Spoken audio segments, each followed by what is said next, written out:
ప్రభు నామానికే మహిమ కలుగునుగాక. కూడొచ్చిన మీ అందరికీ కర్మల ఆత్మీయ సహవాస సంఘ విశ్వాసులందరికీ మన ప్రభువును ఆయన ప్రియ కుమారుడునైన యేసుక్రీస్తు వారి శ్రేష్టమైన నామంలో శుభములు మరియు అందరికీ వందనాలు. సామెతల గ్రంథం 26వ అధ్యాయాన్ని మనం ధ్యానం చేసుకుంటున్నాం. సామెతల గ్రంథం 26వ అధ్యాయం. ఇందులో ముఖ్యాంశం ఏంటంటే, ముఖ్యమైన అంశములు బుద్ధిహీనులు, సోమరి, కొండెగాడు, పగవాని పలుకులు. ఇవి ముఖ్యంగా మనం చూడవచ్చు. గత దినం బుద్ధిహీనులకి ఘనత గిట్టదు, బుద్ధిహీనులు ఎలాంటి వారు, అతని కన్నులు ఎలాంటివి, అతని చెవులు ఎలాంటివి, అతని నోరు, అతని పెదవులు, అతని నాలుక, అతని స్వరము, అతని హృదయం, అతని చేతులు, అతని వీపు, అతని పాదములు, అతని అడుగులు, అతని భోజనము, అతని శీలము, అతని మార్గం, అతని సంతోషం, అతని కుదర్చబడలేనటువంటి స్థితి, అతని అంతం. ఈ విషయాలన్నిటి గురించి గత దినం మనం ఈ సామెతల గ్రంథంలో రాయబడిన విషయాలు ధ్యానం చేసుకున్నాం. 2వ వచనాన్ని మనం చదివితే, రెక్కలు కొట్టుకొనుచు తారాడుచున్న పిచ్చుకయు దాటుచుండు వానకోవులయు దిగకుండునట్లు హేతువు లేని శాపము తగులకపోవును అంటాడు. హేతువు లేని శాపము తగులకపోవును. బిలాము ఇశ్రాయేలును శపించడానికి వచ్చాడు, కానీ దేవుడు ఆ శాపాన్ని ఆశీర్వాదముగా మార్చేశారు. సంఖ్యాకాండంలో మనం 23, 24, 25 అధ్యాయాల్లో చూస్తాం. ద్వితీయోపదేశకాండం 23:5లో కూడా మోషే గారు మరొకసారి వారికి తెలియపరిచాడు. నీ దేవుడైన యెహోవా బిలాము మాట విననొల్లకుండెను. నీ దేవుడైన యెహోవా నిన్ను ప్రేమించెను గనుక నీ దేవుడైన యెహోవా నీ నిమిత్తము ఆ శాపమును ఆశీర్వాదముగా చేసెను అంటారు. కాబట్టి హేతువు లేని శాపము తగులదు.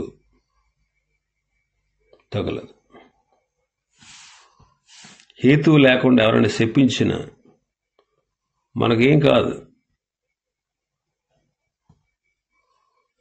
ఒకవేళ మన మీద లేనిపోని మాటలతో, శాపముతో వారిని మనల్ని నిందిస్తున్నారనుకోండి, ఆ శాపానికి బదులుగా దేవుడు మనకు మేలు చేస్తాడు. దావీదు అదే అన్నాడు. సమూయేలు 2వ గ్రంథం 16వ అధ్యాయం 12వ వచనాన్ని మనం చదివితే, యెహోవా నా శ్రమను లక్ష్యపెట్టునేమో, వాడు పలికిన శాపములకు బదులుగా యెహోవా నాకు మేలు చేయునేమో అంటాడు. మేలు చేయనేమో. కాబట్టి శాపాన్ని ఆశీర్వాదంగా మార్చగలిగేవాడు. హేతువు లేకుండా, కారణం లేకుండా ఆ శాపం మనకు ఏ విధమైన నష్టాన్ని కలగజేయదు. ఒకవేళ కారణం ఉండి శపించారనుకోండి, తప్పనిసరిగా ఆ శాపాన్ని మనమే అనుభవించాలి. ఎందుకంటే దానికి కారకులం మనమే.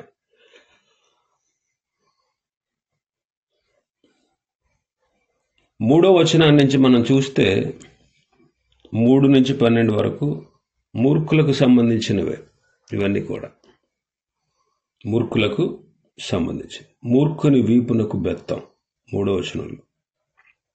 4వ వచనంలో వాని మూఢత చొప్పున మూర్ఖునికి ప్రత్యుత్తరం ఇమ్ము. ఒకవేళ అలా ప్రత్యుత్తరం ఇవ్వకపోతే వాడు తన దృష్టికి తానే జ్ఞాని అనుకుంటాడు అంటాడు. సమూయేలు 2వ గ్రంథం 16వ అధ్యాయం 11వ వచనం. అభిషయ్తో దావీదు అంటున్నాడు, నా కడుపున పుట్టిన నా కుమారుడే నా ప్రాణము తీయ చూచుచుండగా ఈ బెన్యామీనీయుడు ఈ ప్రకారము చేయుట ఏమి ఆశ్చర్యము? వాని జోలి మానుడి, యెహోవా వానికి సెలవిచ్చి ఉన్నాడు గనుక వానిని శపింపనీయుడి.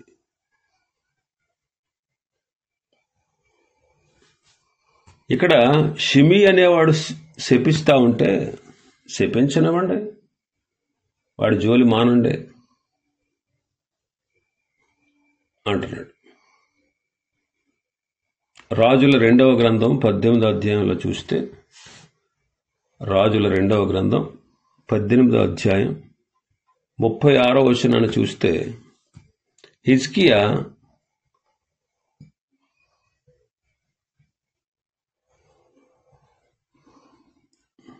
అష్షూరు రాజు పంపినటువంటి సన్హెరీబ్, అష్షూరు రాజు అయినటువంటి సన్హెరీబ్ పంపినటువంటి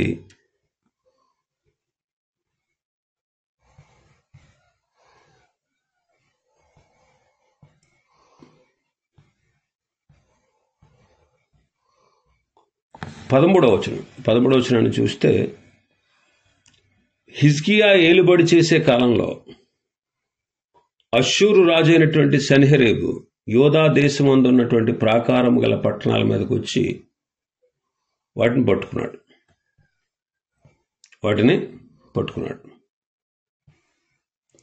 రబ్షాకే అనేవాడు వచ్చి వాడు ఇష్టం వచ్చినట్టుగా మాట్లాడుతున్నాడు. మా చేతుల్లో నుంచి మిమ్మల్ని ఎవడు తప్పించలేడు. ఆయా దేశాల దేవతలు మా చేతుల్లో నుండి ఆ దేశాలను తప్పించలేకపోయాయి.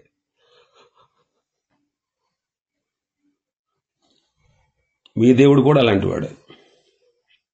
హిజ్కియా మిమ్మల్ని మోసం చేస్తున్నాడు, మనకు దేవుడు ఉన్నాడు, మన పక్షాన ఆయన కార్యం చేస్తాడని చెప్పే హిజ్కియా మాటలు మీరు నమ్మకండి అని ప్రజలు వింటూ ఉండగా యోధా భాషలో మాట్లాడుతూ ఉన్నాడు. మాట్లాడుతూ ఉంటే అక్కడ రాజు సేవకులు వింటా ఉన్నారు. గృహ నిర్వాహకుడు హిల్కియా, కుమారుడు అయినటువంటి ఎల్యాకీము, శాస్త్రియగు షబ్నా, యోవాహు, వీళ్ళందరూ వింటున్నారు అన్నమాట.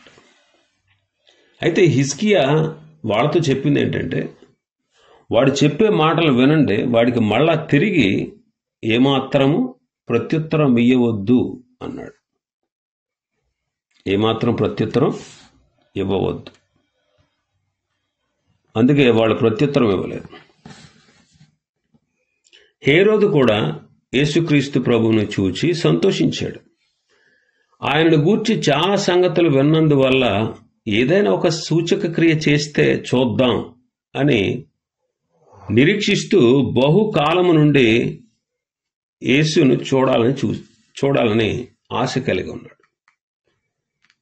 ఆయన శిలువ మరణ సమయంలో పిలాతు ఆయన దగ్గరికి పంపిస్తే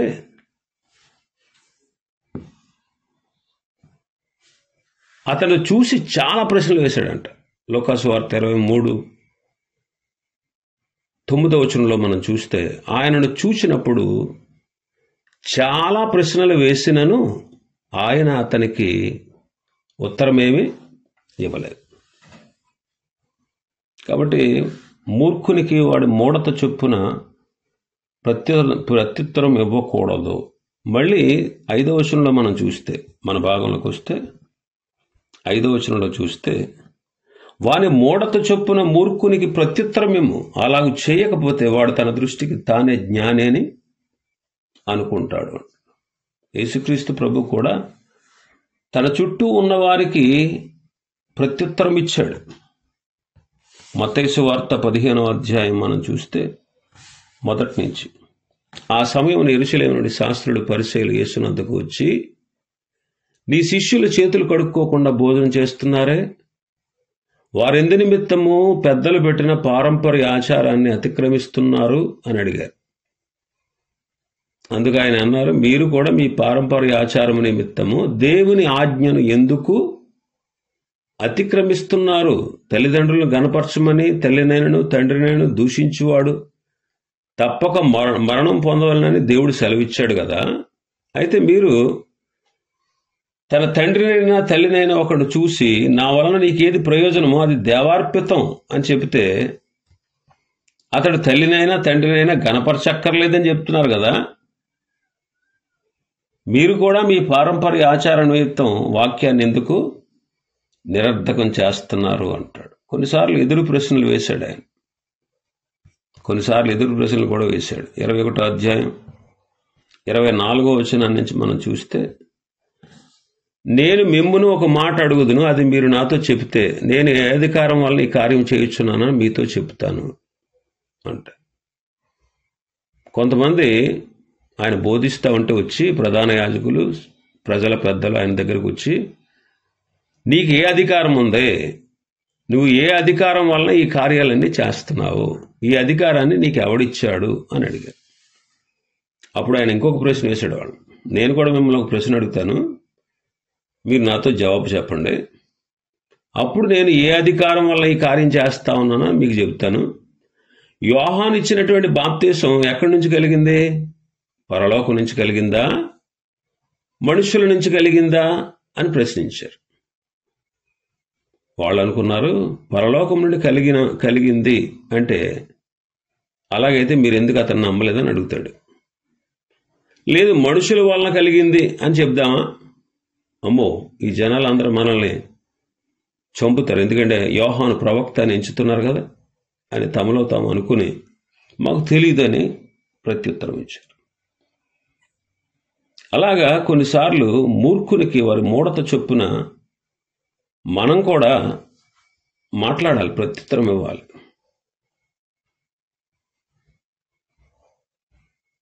నేనే బుద్ధిమంతుణ్ణి అని ఎప్పుడు మనం అనుకోకూడదు. 12వ వచనంలో మన భాగంలో 12వ వచనం చదివితే, తన దృష్టికి జ్ఞాని అనుకున్న వాడిని చూచితివా, వాడిని గుణపరచుట కంటే మూర్ఖుని గుణపరచటం సులువు. నా దృష్టికి నేనే బుద్ధిమంతుడని మనం ఎప్పుడు అనుకోకూడదు. దీన మనస్సు కలిగి జీవించాలి. తన దృష్టికి తానే జ్ఞానవంతుణ్ణి అనుకునేవాడిని గుణపరచడం చాలా కష్టం.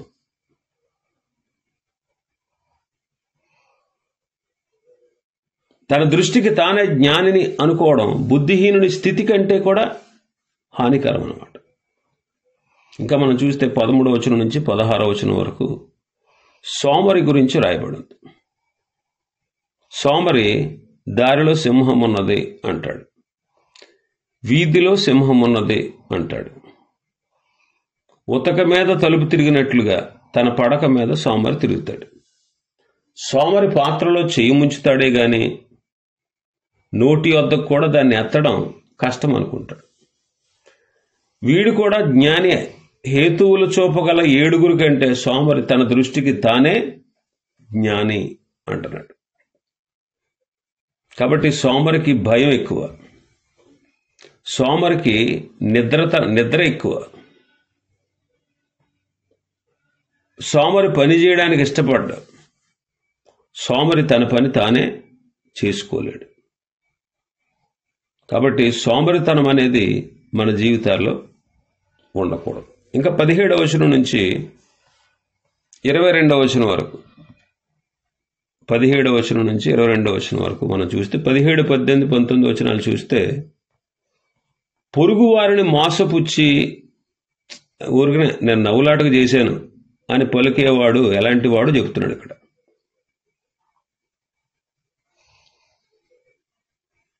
వాడికి మనం దూరంగా ఉండాలి.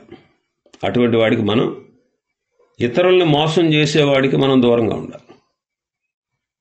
తనకు పట్టని జగడమును గూర్చి రేగువాడు దాటిపోవచ్చున్న కుక్క చెవులు పట్టుకున్న వాడితో సమానుడు అంటున్నాడు. కొంతమంది గొడవ తనది కాదు, కానీ వాళ్ళు రేగుతూ ఉంటారు. తమకు పట్టని జగడాన్ని గూర్చి వాదిస్తూ ఉంటారు. అలాంటి వాళ్ళతో మనం జాగ్రత్తగా ఉండాలి. పొరుగు వాడిని మోసం చేసేవాడికి కూడా దూరంగా ఉండాలి. వాడు ఏం చేస్తాడంటే తెగులు, అంబుల కొరువులు, విసరు వెర్రివాడు అంటున్నాడు. తనకు పట్టిన జగడాన్ని గురించి రేగేవాడు దాటిపోచున్న కుక్క చెవులు పట్టుకునేవాడితో సమానం. అలాంటి వాడు ఇతరులకి మరణాన్ని, ఇతరుల మీదకి బాణాలని, ఇతరుల మీదకి నిప్పులతో కూడిన బాణాలని వేస్తాడు. అటువంటి వాడితో మనం చాలా జాగ్రత్తగా ఉండాలి. కాబట్టి అలాంటి వాడు ఇతరులను మోసపుచ్చుతాడు. ఇంకా మనం చూస్తే కొండిగాడు 20వ వచనం నుంచి 22వ వచనం వరకు, కట్టెలు లేని ఎడల అగ్ని ఆరిపోద్ది, కొండిగాడు లేకపోతే జగడం చల్లారిపోద్ది. వేడి బూడిదకు బొగ్గులు, అగ్నికి కట్టెలు, కలహములు పుట్టించుటకు కలహప్రియుడు. కొండిగాని మాటలు రుచిగల పదార్థాలు, అవి కడుపులోనికి దిగిపోతాయి అంటున్నాడు. కాబట్టి కట్టెలు లేకపోతే అగ్ని ఆరిపోయినట్టు, కొండిగాడు అనేవాడు లేకపోతే జగడాలు చల్లారుతాయి. కాబట్టి కొండిగాడి మాటలు రుచిగల పదార్థాలంట, అవి కడుపులోనికి దిగిపోతాయి. అందుకే లేవీకాండంలో, ధర్మశాస్త్రంలో లేవీకాండం 19వ అధ్యాయం 16వ వచనంలో ప్రభు చెప్పిన మాట ఏంటంటే, నీ ప్రజలలో కొండెములాడుచు ఇంటింటికి తిరగకూడదు, నేను యెహోవాను అంటాడు. కొండెములాడుచు మనం ఇంటింటికి తిరగకూడదు. ఇంకా 23వ వచనం నుంచి 28వ వచనం వరకు పగవాని పలుకులు మనం చూస్తాం. 23వ వచనం చూస్తే, చెడు హృదయమును ప్రేమగల మాటలాడు పెదవులను కలిగి ఉండుట మంటి పెంకు మీది వెండి పోతతో సమానము అంటాడు. ఏంటంట? చెడు హృదయం ఉంది ఒక ప్రక్క, మరొక ప్రక్క మాటలేమో ప్రేమగా ఉన్నాయి. మాటల్లోనేమో ప్రేమ కనపడుతుంది, హృదయంలోనేమో చెడుతనం. అలా కలిగి ఉండడం మంటి పెంకు మీద వెండి పూతతో సమానం. అది నిలవదు. మంటి పెంకు మీద వెండిని పూత పెడితే అది అతకదు, అది అతకదు. మత్తయి సువార్త 23వ అధ్యాయంలో మనం చూస్తాం శాస్త్రులు పరిసయ్యుల గురించి. వారిని ప్రభువు వేషధారులు అన్నాడు. చెడు హృదయము ప్రేమగా మాట్లాడు పెదవులు కలిగిన వాడు వేషధారి. కాబట్టి ప్రభువు హృదయాన్ని లక్ష్య పెడతాడు. పగవాడు పెదవులతో మాయలు చేస్తాడు, అంతరంగంలో కపటం దాచుకుంటాడు. వాడు దయగా మాట్లాడినా సరే వాడి మాట నమ్మొద్దు అంటాడు. కాబట్టి మనం వేషధారుల వలె ఉండకూడదు, పైకి ఒకలాగా లోపలికి ఒకలాగా. పైకి ఒకలాగా లోపలికి ఒకలాగా ఎప్పుడూ ఉండకూడదు మనం. కాబట్టి పగవాడు, చెడు హృదయం గలవాడు, పైకి ప్రేమగా మాట్లాడేవాడు వేషధారి. పగవాడు కూడా పెదవులతో మాయలు చేస్తాడు, అంతరంగంలో కపటం దాచుకుంటాడు. కాబట్టి వాడు దయగా మాట్లాడిన వాడి మాట నమ్మొద్దు. వాడి హృదయంలో 7 హేయమైన విషయాలు ఉన్నాయి అంటారు. 6వ అధ్యాయం 16వ వచనంలో మనం చూస్తాం అవేంటో. 26వ వచనం మనం చదివితే, వాడు తన ద్వేషమును కపట వేషము చేత దాచుకొనును, సమాజంలో వాడి చెడుతనము బయలుపరచబడును అంటాడు. ద్వేషాన్ని కపట వేషం చేత దాచుకున్నా వాడి చెడుతనము సమాజంలో బయలుపడుతుంది. యేసు ప్రభు కాలంలో కూడా ఇలాంటి కపట భక్తుల హృదయాల్లో ఉండే అసహ్యమైనవి ఎలాంటివో మత్తయి సువార్త 23వ అధ్యాయంలో మనం చూస్తాం. ఇంకా 27వ వచనం మనం చదివితే, గుంటను త్రవ్వువాడి దానిలో పడును, రాతిని పూర్ణించి వారి మీదకి అది తిరిగి వచ్చును అంటాడు. గుంటను త్రవ్వేవాడు దాంట్లో పడతాడు. కొంతమంది భక్తులకు వెనకాల గుంటలు తవ్వి వాళ్లే పడినట్టుగా కీర్తనకారుడు చెబుతాడు. 7:15లో 35వ అధ్యాయం 7-8 వచనాలు. కీర్తనకారుడు చెప్తాడు. ఇంకా మనం చూస్తే ఆఖరి వచనంలో, అబద్ధములాడువాడు తన నలగొట్టిన వారిని ద్వేషించును, ఇచ్చకపు మాటలాడు నోరు నష్టము కలుగజేయును అంటారు. ఇచ్చకపు మాటలు అంటే ముఖస్తుతికరమైన మాటలు, ఎదుటి వాళ్ళని మెప్పించే మాటలు. ఇచ్చకపు మాట్లాడే నోరు నష్టాన్ని కలుగజేస్తుంది. పొగడుతున్నారనుకోండి, మనల్ని ముఖస్తుతి చేస్తున్నారనుకోండి, అలాంటి మాట్లాడే నోరు వల్ల మనకు నష్టం కలుగుతుంది. ఇవి ఈ అధ్యాయంలో ఉన్నటువంటి విషయాలు. ప్రభు చిత్తమైతే మరొక అధ్యాయాన్ని రేపటి దినం మనం ప్రారంభించుకుందాం. దేవుడి వర్తమాన వాక్యాన్ని మనం వినికిడిలో ఆశీర్వదించును గాక. ఆమేన్.